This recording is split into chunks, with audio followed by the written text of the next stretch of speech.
This is Justin Ford for From the Frontline. Tonight, the topic we are dealing with is faith, family, and freedom under attack. In the studio with me is Dr. Peter Hammond, the founder of Frontline Fellowship, who has been involved in serving persecuted Christians for over 40 years in 38 countries. Dr. Hammond, you recently returned from a ministry tour around the United States of America and England. What were your impressions? Well, the one thing is just how bombarded the people in America and Britain are with propaganda. And when I'm traveling through airport terminals, you're more exposed to the kind of propaganda that we wouldn't normally expose ourselves to. I mean, I wouldn't normally, of my own free will, go and switch on the Clinton News Network or the Bolshevik Broadcasting Corporation. So you tend to get bombarded with it when you travel on some aircraft they put on or it's in the terminals. And so I was seeing how, first of all, they were bombarding us with no ends of the student protests on university campuses, which looked absolutely like mayhem, smashing windows, occupying buildings, hijacking places, renaming buildings in university campuses like Columbia, and chaos, people setting up tent cities in public roads, taking over major parts of campuses. And first of all, I was thinking how propagandized the people are too, because so much war talk, not just in America, but England too. And there's the British Prime Minister, Rishi Sunak, speaking about Third World War and nuclear exchanges with Russia, and, you know, really provocative. We've got to get ready for war, and we must expect soon there's going to be reintroduction of conscription, and the whole idea that get used to a long change. And there's Prime Minister of Britain saying you must expect things to change in the next 5 years more than it has in the last 30 years. This is going to be the most drastic change in living memory, and where we're heading into. And I could just remember the fact, well, he's a World Economic Forum person and he wants the Great Reset, and this is the kind of talk. But I thought, what a propagandized, brainwashed society the United States and England are. There are exceptions. There are the thousands who haven't bowed the knee to Baal. There's the remnants and the resistance. But you can just see the way the media is trying to push it. And speaking to some people who are exposed to government schools, you can also see tremendous amount of propaganda and just the whole critical race theory, gender confusion being pumped, and war with Russia, and all of this kind of thing without context, and just one-sided, with the enemy being portrayed in cardboard cutouts, two-dimensional, very shallow, no real understanding of what's going on over there. And I could only think déjà vu. It's like in the 1980s when I was traveling around Britain and America, the hysteria and propaganda against South Africa was the same sort of thing.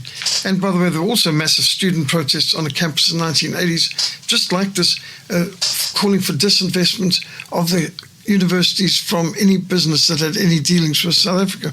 So that was intriguing right there, just to see that it's like what they sowed, they are reaping. They have sowed in destroying so many countries around the world, like our own countries, Rhodesia and South Africa, and now they are working on destroying themselves.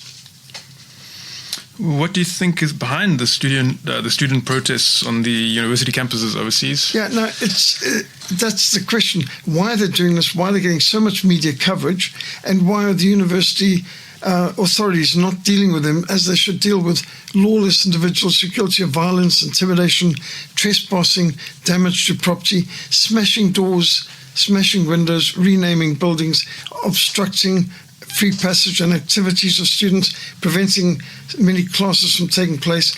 Well, behind these violent, lawless, pro-Hamas so-called protests taking place are the billionaires George Soros and the Rockefellers. And a key number of organizations involved in the chaos that's ripping through the academia on the Soros payroll. One group is Students for Justice in Palestine.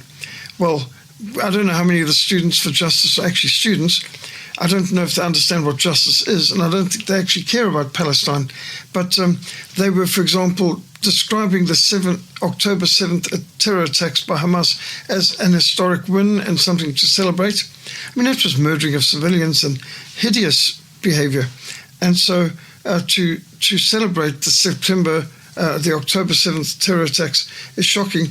Well, Students for Justice in Palestine, SJP, received funding from a network of organizations all funded by George Soros's Open Society Foundation. Now, you remember the Open Society Foundation funded BLM, burn, loot, murder riots back in 2020, and they support the open borders and the invasion taking place where millions have crossed the border illegally in recent months and years, especially under Biden's administration. And these groups like Students for Justice in Palestine have been filmed chanting, "We are all Hamas." Well, Hamas is a terror group. They've been documented, not just accused of doing terror attacks, they filmed themselves with their body cams doing terror attacks and celebrating it. You know, hideous terror attacks that could have only been designed to provoke a reaction and, if possible, an overreaction in their minds. So they've been identified as SJP have hosted jihadists, Marxist-Leninists, and even a hijacker. So another major funding that's taken place is by the United States Campaign for Palestinian Rights, and they have received over $350,000 from the Rockefeller Brothers Fund. And why massive oil wealth would want to be funding these people who campus terrorists, tearing campuses apart, undermining freedom of speech, preventing education from taking place. And so that really makes you think, who's funding this? And these are the same people who were funding the so-called BLM or burn, loot, murder riots of 2020, which destroyed billions of dollars worth of property and left countless dead in the summer of 2020. So what's behind all this? I would say, as with all of these things, we need to remember the issue is never the issue. The issue is the revolution.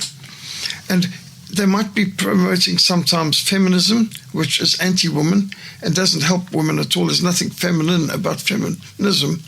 Feminism basically is trying to turn all women into lesbians and make them anti-male. And it's not just anti-male, it's anti-woman too, because women are often the victims of this whole feminist movement. The campaigns for black rights, well, the black people always end up worse off after these things than it did before. Just witness the same crowd who were demonstrating and sanctioning Rhodesia. Well, look at Zimbabwe today and see, have black people in Zimbabwe been liberated? Have they benefited at all? Not at all. It's worse on every level. And that's the thing. The issue is not the issue. If they claim they're fighting for black people or for women or for minorities, it's never so. The people that claim to be campaigning for always suffer more. Now, these are meant to be students concerned for justice in Palestine. Well, I think many of them aren't students and they're not concerned for justice, and the people in Palestine are being neglected. Who's helping the poor Christians in Palestine? The Christians in Palestine are getting a neck from all sides and not getting any help.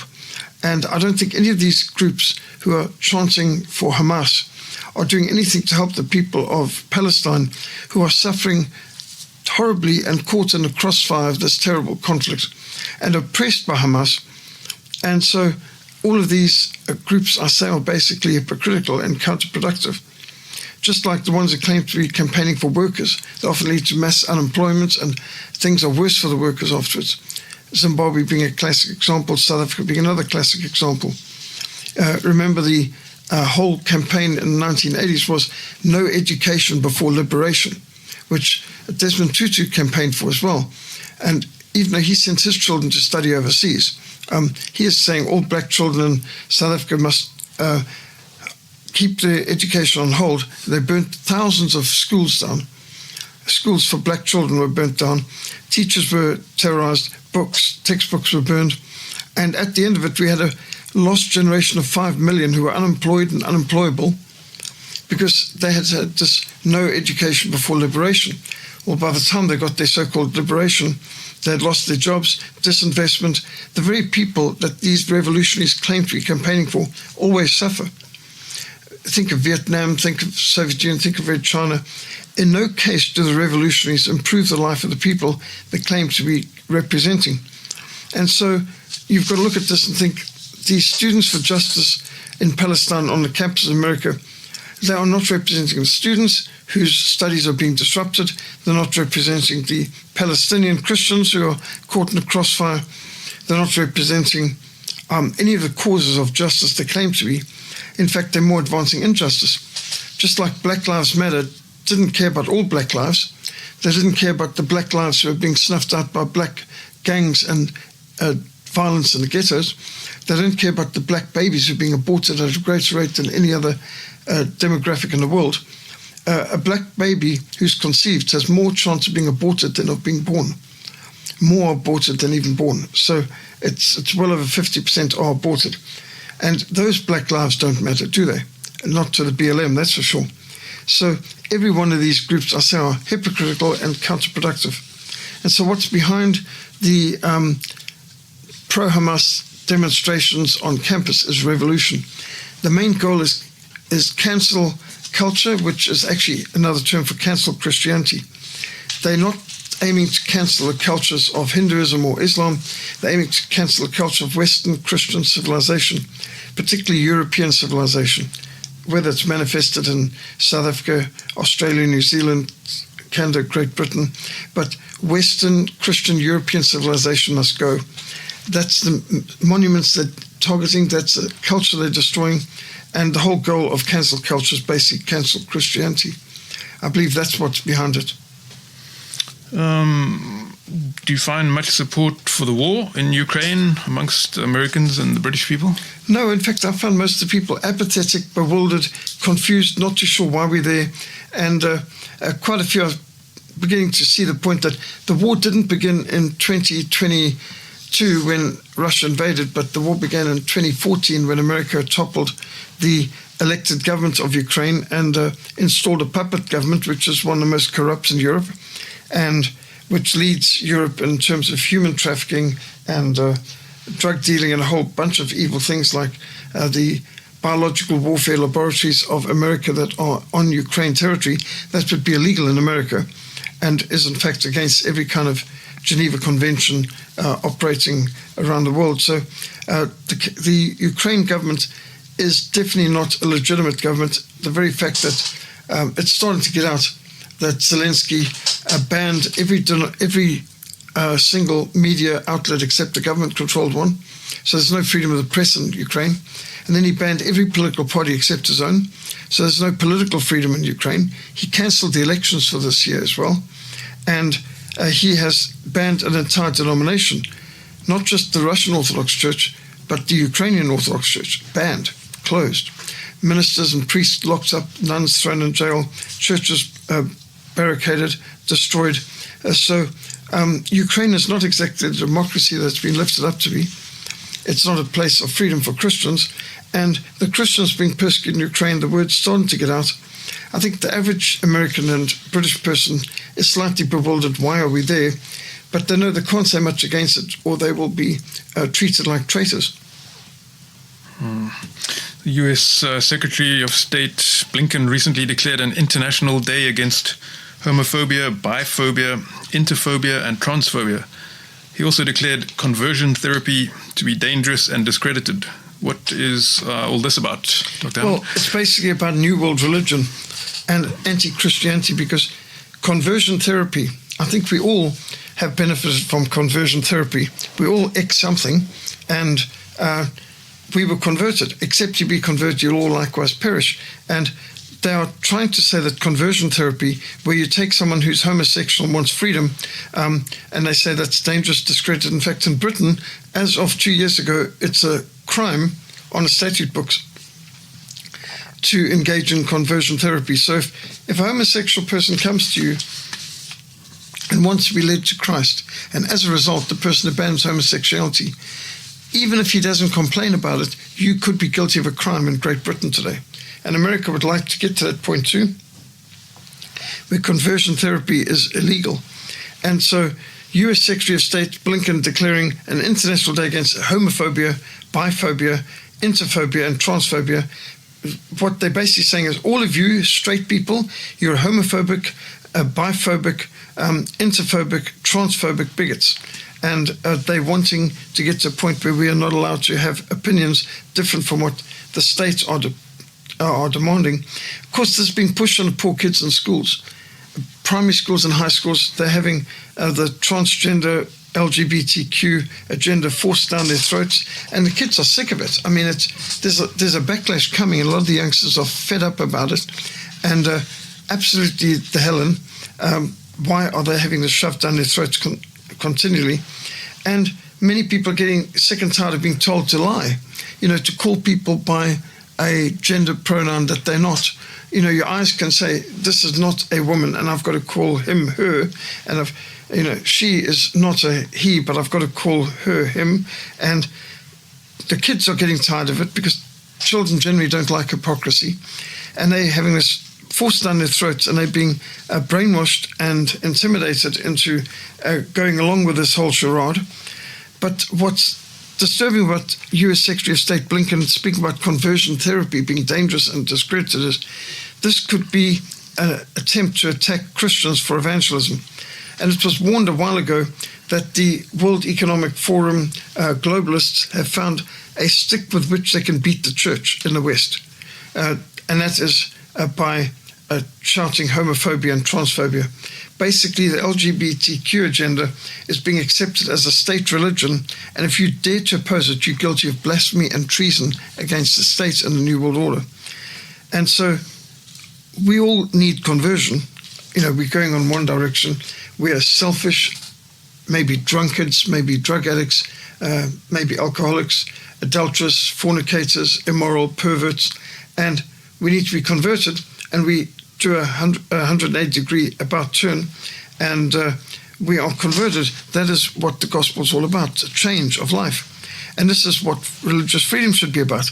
But now, in the name of standing up for the LGBTQ gender rights, the transgender agenda, or the new gospel of the globalist New World Order, if we stand up against that and we try to lead people to Christ, we could find ourselves literally in prison for it.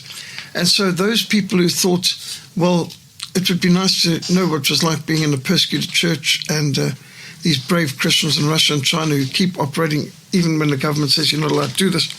Well, here we've got a chance to experience that, because it's coming in the Western world, and this isn't just in America and Britain. It's coming to South Africa too, and I'm sure if it isn't already in Australia, New Zealand, and Canada, it will be very soon, because pastors and evangelists and Christians and missionaries who engage in conversion therapy, which is the term they're using for when you help a person to come to Christ and break free from their sins, this can soon be declared illegal. You're not allowed to change a person's religion. And if their religion's transgenderism, if their religion is the homosexual, LGBTQ, whatever it is, you're not allowed to change the religion. Now, we're used to the fact that in a Muslim state with Sharia law, you could be guilty of a capital crime for trying to convert a Muslim away from his Muslim faith to faith in Jesus Christ. So it's quite possible we could be getting to a stage where in the Western nations, which have traditionally been known as Christian countries, you could find yourself facing some kind of charges for conversion therapy. The fact that you tried to change somebody's life, you tried to convert him, you tried to bring him to the Lord, you tried to counsel him so that he could find freedom from his sins and those things that were oppressing and exploiting him. And that's very disturbing. So what we're seeing from the U.S. Secretary of State is the next step after all their promotion of the homosexual agenda. This is the next step to attack conversion therapy, so-called, which is a direct attack on Christians fulfilling the Great Commission. So we see a global game plan. I mean, you've talked about how Soros and Rockefellers are funding the student protests, but they presumably are highly invested in American weapons, which are being used funneled to Israel and to Ukraine, and we see them promoting a new world religion. Yes, I mean, to be fair, what these people are after is global war, because think of how much they were able to remake the world in an anti-Christian way after the First and the Second World Wars. So before the First World War, 64% of Europeans were in church every Sunday on average. Before the Second World War, it was down to 42% of Europeans were in church every Sunday. Since the Second World War, it's been down to 45%. Britain 4%, Germany 5%. Church attends. Czechoslovakia, it's down to about 2%. I think Portugal's also about 2%. So some place like Switzerland are as high as 13%. In Russia, it's much higher, 20 to 30% and so on. But on average in Europe, church attendance after the Second World War went down to 4%. So you can see these world wars are very helpful in attacking Christianity, and they're also helpful in starting globalist movements. The League of Nations grew out of the First World War, the United Nations grew out of the Second World War, and they're able to use wars to take away more of your freedoms and to disarm the people and to bludgeon the people into accepting all kinds of gerrymandering of districts and reassigning of borders and territories. And the remake of the world, the great reset they want, can best come from pandemics or wars. And so that's why the globalist New World Order, Illuminati crowd, the Sabbateans, the Bilderbergers, whatever you want to call them, these globalists, Trilateral Commission and Council of Foreign Relations, all these groups that are working for a globalist future, they try to promote wars. Now, at this moment, look at the wars that are about to take place. Just taken from Prime Minister of Great Britain, Rishi Sunak's speech, we are on the brink of a global war against Russia and a war against China over Taiwan, and a war between Iran and Israel, which will suck America in, and then NATO might find itself involved in a war in the Middle East against Iran. And those are just three fronts, and those could each explode any moment, this week, next week, or next month. I mean, it's on the cards that these wars are going to escalate. And so these are some of the things out there that they're wanting to remake the world from. And in the meantime, take the opportunities of the chaos, constructive chaos, to quote Lenin. Lenin said, never underestimate the power of constructive chaos. In the middle of chaos, the communists are able to kill a lot of people, remove a lot of powers, and change the whole way that societies work. And so, yes, this is what we're facing, an anti-Christian movement, which you can see in the cancel culture movement. You can see it in the whole gender dysphoria agenda. And now, when they go to the extent of saying conversion therapy is dangerous and discredited and should be illegal. We're approaching some critical elections in South Africa. What are the issues at stake? Well, amongst other things, we've got a government that is trying to push through expropriation of property without compensation. That means government can steal your property, and not just necessarily farms, but maybe businesses, buildings, assets. It could be intellectual property. It doesn't specify the property. Property can be any kind of property. Expropriation without compensation. We've got a government that includes people who like to sing "Bring Me My Machine Gun" and "Kill the Boer, Kill the Farmer," which means you've got a government who wants to steal your property and kill you in many cases. So that's disturbing. What's also disturbing is we've got a government that has failed on every level. South African Airways and every other state-operated enterprise has failed and is bankrupt and broken. The Postal Service has totally collapsed, which is a catastrophe for ministries like ours, because most of our communications went by post, most of our book sales went by post, and so the mail order ministry of our bookshop, like Christian Liberty Books, is undermined. We've been forced to do much more by prints on demand and ebooks now because of this debacle of the post office having collapsed. And they can't even keep the electricity on. Eskom, the national electricity supply, which used to be one of the most efficient and cost-effective suppliers of energy in the world. And Eskom today employs 10 times more people, charges 20 times more, and is providing a fraction of the amount of electricity that was being provided in 1994 when the ANC took over. So they've completely looted, bankrupted, destroyed Eskom as a viable entity. They've destroyed the Post Office, destroyed South African Airways, and so much more. And now the government is talking about a national health initiative. I mean, how about that? They can't deal with crime. They can't deal with the hundreds of thousands of potholes on the road. They can't provide the electricity. They can't even keep the water flowing. They can't even fix the leaks that lose about 30% of the water in our pipes before it reaches its destination. But we can trust them to run a complex health industry throughout the country. And They've got other things like the Bella Bill, which is basic education laws to control not just state schools but private schools, homeschooling to interfere with parental rights, to interfere with religious freedom, to push the indoctrination of young kids with even their agenda, the transphobic gender nonsense, even on primary school kids in a private school or even in your own home, that you're home educating. So the Bella Bill is a great threat. There's a big threat now with the hate speech bill coming in, where they are going to take anything that somebody could feel offended by. You may not have meant it offensively, but if somebody takes something you said as offensive, you could be guilty of a thought crime, a speech crime, and you could be prosecuted. So the hate speech bill has a great threat to free speech and to evangelism. So there's a lot of issues that are really coming at us right now in this election year, and we need to think in terms of track record. It's not enough what the politicians promise, because, as you know, many ticks, blood-sucking parasites, polyticks, many blood-sucking parasites, and you can tell when these politicians are lying, their lips move, and even when they die, they lie still.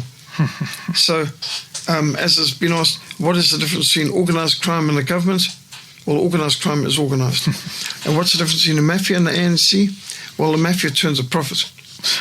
And what's the difference between the ANC and the Titanic? Well, when the Titanic went down, all the lights were on. So, yeah, we're dealing with a situation where South Africans are getting increasingly cynical and skeptical about the politicians. We've been lied to so often. I think we could see some major changes, and we certainly hope we see major changes, because people can't keep voting the way they've been voting and expect a different result. The definition of insanity is to keep doing the same thing but expect a different result. And, you know, to have voted for the ANC once is a mistake. But, you know, we're human, everyone makes a mistake. But to vote for the ANC twice is criminal stupidity. What do you call voting for the ANC 6 or 7 times? And so some people are not just terminally stupid, but probably insanely wicked and evil, because the only people who have got a good reason to vote for the ANC are people who enjoy corruption and crime. But any decent human being who respects their future and their children, their grandchildren's future, would not want to be voting for this corrupt bunch of criminals who've got an unbroken track record of corruption, lying and deception and violence. Why would you continue to vote for them? And the president, Cyril Ramaphosa, had the audacity to call on the church to support the ANC for another bout in power. And he's done so much to attack the church and to undermine our freedoms and our economy and our children and the family. And yet he says that the church has always been part of the ANC. The church is around the ANC, it's within the ANC, and it's underneath the ANC. Well, I think the church is underneath the ANC, being crushed under its boots, yes. But, you know, if any church that's inside and around the ANC is probably a false church, not the Bible-believing, Christ-centered church, that's for sure. Considering the ANC's pushed everything from pornography, prostitution, gambling, Sabbath desecration, legalized blasphemy, and interfering with religious freedom, legalizing abortion, and trying to push forward everything from legalizing prostitution to legalizing euthanasia. So I don't think any Christian can support the ANC or its offshoots, such as the EFF and MK party. All of these are antichrist in their roots, and communistic, socialistic, secular, humanist, anti-Christian. So that is a major problem, and I think Christians need to be alert to the issues that are at stake. You mentioned the Bella Bill. How should Christians in South Africa respond to this planned bill? I think resistance. We've got to be informed, and we've got to be resisting, because if we understand what's in the Bella Bill, it means state interference in schools, even private schools, even Christian schools, even home schools, and that's completely unacceptable. We cannot allow the state to interfere in how we raise our children. I'm convinced that amongst the best decisions my wife and I ever made were no TV in our home, and we will home educate our children. And that saved us a world of troubles. We looked at our friends who were trying to undo the damage that the kids were getting in these state indoctrination gulags. which have got very little to do with education, but a lot to do with indoctrination. Remember, education is teaching people how to think critically. Indoctrination is teaching people what to think. And I think the Bella Bill is more on that line of indoctrination. It's not genuine critical education where you think what is true. So I was very fortunate to have had a good education in Rhodesia. My first history teacher, Mr. Rhys Davies, who's also a member of Parliament, he started off my first history class in high school with these words: beware the victor's version. He said, wartime propaganda morphs into peacetime textbooks. You know that the British government are lying now about us here in Rhodesia. Why would you trust them on anything else, whether the First or Second World War, the Anglo-Boer War, or any matter? Governments lie. And he said, think outside the box. Do not regurgitate the textbook. And so I think that was a very important insight to get, that we need to do independent research. We need to think for ourselves. We need to think critically. We mustn't just accept what we're spoon-fed in the classroom or from the textbooks, because they might be politically motivated lies. Do you think there could ever come a situation where homeschooling would be banned? I don't think they can reasonably, feasibly do it, but I think that's the goal. And I think they're trying to make it that you've got no real benefits by telling you what you've got to teach at home. So there's just got to be resistance. They cannot reasonably hope to control what you're doing in your home, but they're going to try and intimidate people to doing it. So when you think of the fact that if the government can't make their schools work, what makes them think they can help the private schools? So at one point in our homeschooling, we had a school inspector want to come inspect a home school. And my first reaction was none of their business, no. Then I thought, no, we've got actually a pretty good setup, and this could be a good opportunity to witness this character.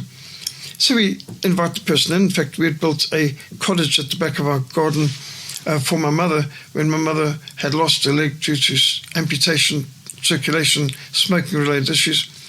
And when my mother passed away, that cottage became our homeschool. And so we had a nice setup. We had beautiful library of books and globes and maps and all sorts of things, and a well set up situation.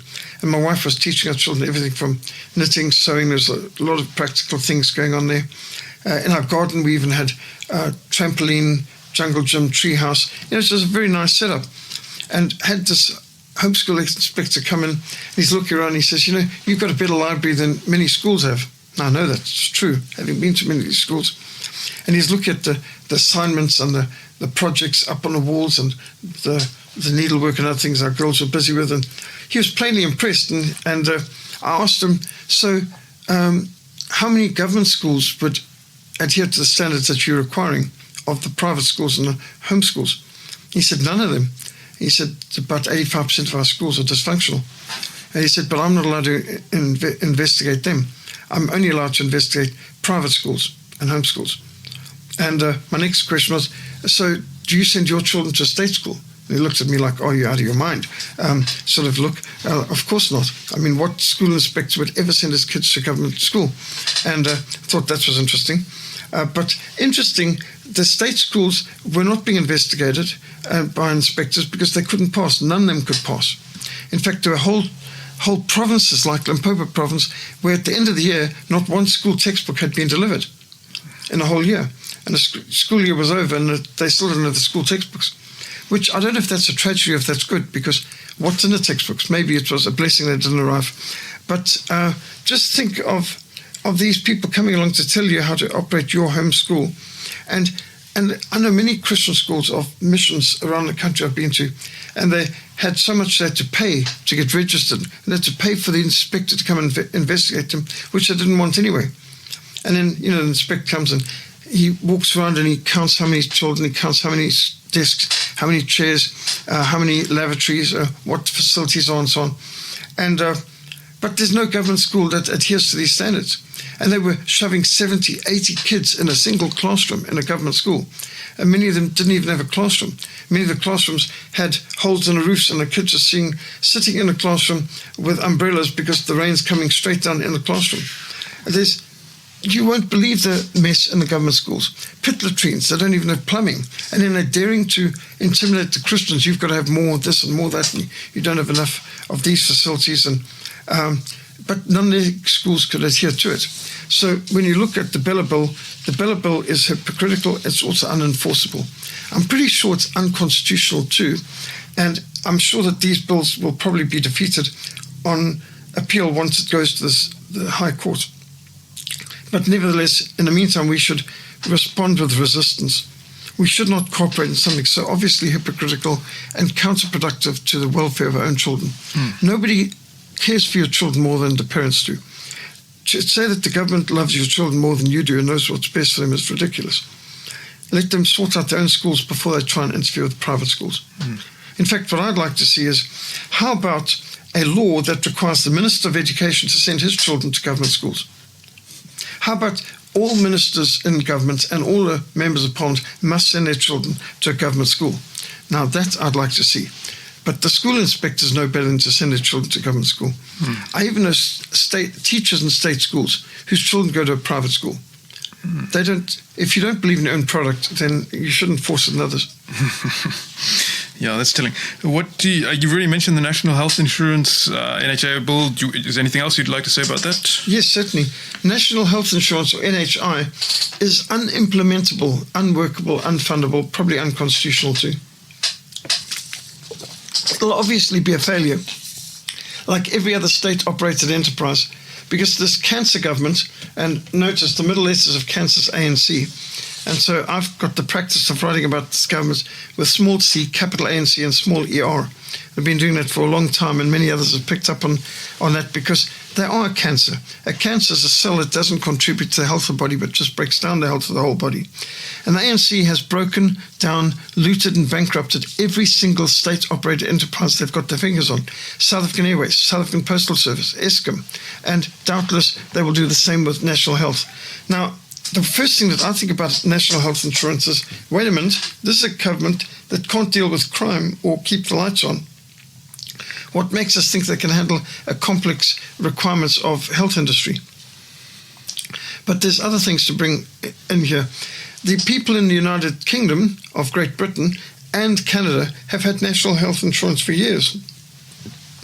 And going through Britain recently, I've seen all kinds of articles and exposés on what a total failure NHI is in Britain. It's such a failure. When my wife was having surgery in a hospital here in Cape Town, she had a nursing sister from London in the bed opposite her. And of course, the question was, why would you fly to Cape Town to buy in a private hospital this medical treatment that you could get free in Britain? Her answer, well, I'd be dead if I waited for, there's such a long queue that by the time I got to get the procedure, it would be too late. So every year, hundreds of thousands of Canadians trek south across the border into the United States to buy medical procedures from private practitioners and hospitals that they could get free in Canada. I mean, what is that but a vote of no confidence in their own product? And the British public too, they travel far and wide to get abroad to buy abroad what they could get free in Britain. So national health is a failure. It's unworkable. The queues are too long. The people are overburdened. And the people in the front of the queue are the illegal aliens who just came across the border without any correct papers, and might be invaders, might even be sleeper terrorists for all you know.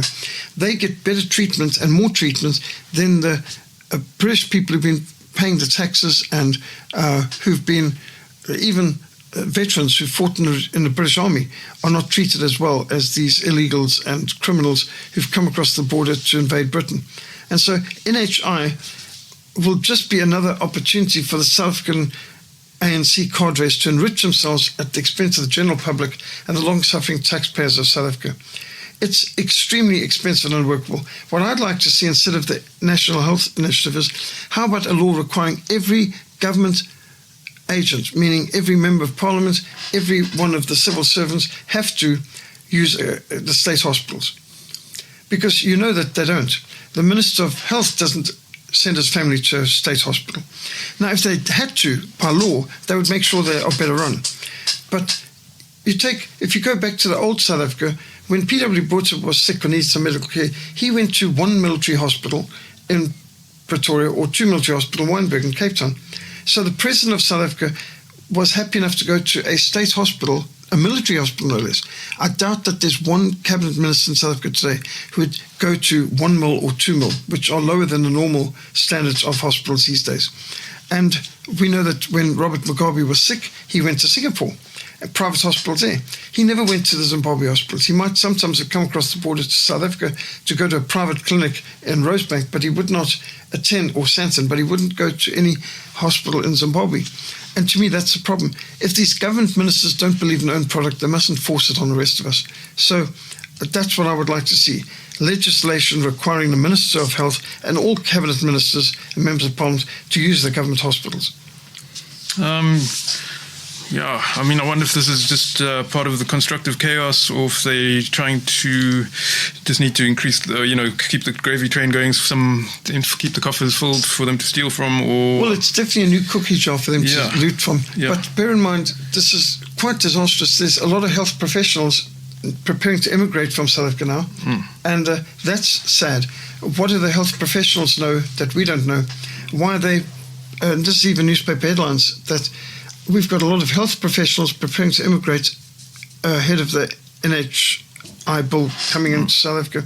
So I think they know from what happened in Canada and Britain, this is a disaster. It's a disaster not only for the patients, it's a disaster for the medical practitioners as well. They're not looking forward to this at all. Yeah, but there's going to have to be some loopholes for our government ministers to have a few private hospitals for them to be treated at. Unless all plans go to Singapore. Yeah. And then maybe there's, to be super cynical, maybe foreign governments are funding this so that they can steal our medical stuff. And bear in mind, South Africa used to have the best medical in the world. We led the world in, for example, heart transplants, which most people should know, Chris Bonner, 1966. The first heart transplant in the world where both patients, where the patient survived. And we also led the world back in 1840s with Dr. James Barry doing the first C-section, cesarean section, where both mother and baby survived. And so South Africa's been innovative and a trendsetter, a leader in medicine, and now it's like we've got to follow in the footsteps of failure, and that's unacceptable. Yeah. Now, to bring one of our earlier topics about the global war against converting people from sin to Christianity, bringing it down to South Africa, what could be the implications of the proposed hate speech bill for Christians in South Africa? It's absolutely disastrous, because you could find an innocent comment like, marriage can only be between a man and a woman. Well, that's been enough to be construed as hate speech in Canada, and now for police investigations and criminal charges in parts of the United States, Great Britain, Australia. So if you quote a scripture like John 14, verse 6, Jesus said, "I am the way, the truth, and life. No one comes to the Father except by me." This has been condemned as intolerant, bigoted, judgmental, offensive hate speech by some people. Some pro-life comments like, "The scientific reality, life begins at conception," or "abortion is murder," have been condemned as hate speech by radical liberals in North America, Europe, and Australia. So where will this end? Well, if you've read George Orwell's book 1984, you'll understand there's such a thing as thought crimes. And here we are, in a plain situation where thought crimes are going to be prosecuted by thought police, and restrictions on freedom of speech will lead to prosecutions, fines, and imprisonments. And we need to stand fast in the liberty by which Christ has made us free, and not to be entangled again with the yoke of bondage. Plainly, the hate speech bill is a threat to free speech, freedom of conscience, and even freedom of worship. Where can listeners learn where the various political parties stand on these issues? Well, by God's grace, we've got a www.savotersguide.org.za website. savotersguide.org.za. SA standing for South Africa. So savotersguide.org.za. It's got charts and studies and articles showing you where all the political parties stand. It's got links to every political party that's ever existed in South Africa, and details of when they started and so on. But we've got a selected group of the most prominent political parties in a chart where we look where they stand on issues such as recognizing the authority of Almighty God, if they're pro-life or pro-death, if they're pro-family or not, where they stand on things like crime and punishment and economics, socialist or not. And we pray that people will visit savotersguide.org.za and see where the their favorite political party stands on these issues, and not to vote our fears, but to vote our values. What recommendations do you have for our listeners to practically protect their families and their work for faith and freedom? Well, I think we've got to become as independent as we possibly can, not just talking about that the Cape of Good Hope breaks away and secedes from the country and becomes a free and independent country. That would be good. But I mean, every person, wherever they are in the country, we need to become self-sufficient as much as possible, whether we're talking about having boreholes, harvesting rainwater from your roof, become independent of the government as much as you can, not to be dependent on the states or the banks, so that we're able to care for our family, vegetable gardens, have your own selection of books. We need to, I think the best thing we can do to resist the New World Order is be straight, get married, have children, homeschool them, think outside the box, disconnect from the brainwashing, indoctrination, defiling Hollywood and indoctrination, fake news and so on. We need to have alternative source of news, support independent community radio stations, support independent source of news and websites. Let's disconnect from that which is distracting, derailing and defiling us, and protect our family. We need to be practically prepared, network with other Bible-believing Christians in your area, in mutual support. You know, if we're a faithful member of a local church, and get together with other community Christians, see what we can do to protect our neighborhood, to reclaim our neighborhood, whether it's planting trees, cleaning up our area, having neighborhood watches. We need to work together as communities and not become so dependent on the state, because then we can be manipulated and we've got no freedom at all. Thank you very much, Dr. Hammond. And thank you to our listeners. Thank you very much for joining us for From the Frontline. God bless and good night.